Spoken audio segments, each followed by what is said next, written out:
what does a Kansas City Flourishing Fund look like? What kind of impact would we want to make? What are the things we would want to fund together? One of the things, I think one of those slides said, one of the slides says, you're not going to like this part.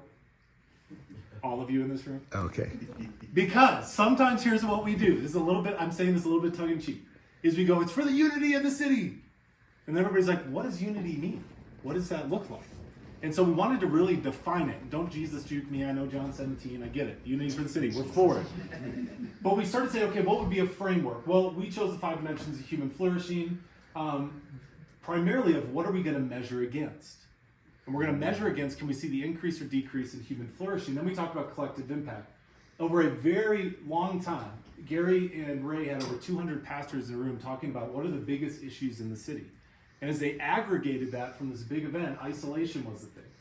And we said specifically, not what is the biggest need of the city, what's the biggest need of the city that we actually have the influence that we could make over? What are we uniquely positioned to do? And we talked about isolated leaders, isolated next generation, and isolated neighbors. I'm not going to share all these best means. There's a playbook that's being put together in Kansas City that we would love to share, Eric, when it's done. They've done an amazing job on this. One of the first ones, we're going to be a quiet catalyst. We're not starting a new organization. We're not starting a new thing. We're starting a fund that we just want to help blow some more wind in other people's sails. The other, another one, number 3, was no new wheels. What we meant by that was we're not going to start some brand new initiative. We're not going to start. Who's already working in the area of isolation? Who's already addressing next generation anxiety and depression and all that? What if we could put them in a fund to put more fuel on their fire? So in summary, we're testing out, we're piloting in Kansas City, these impact funds that are donor focused. We want the passion of the donor to be released. By the way, sometimes donors come to us and they go, I'm passionate about vulnerable children. Awesome, let's set up a vulnerable children fund.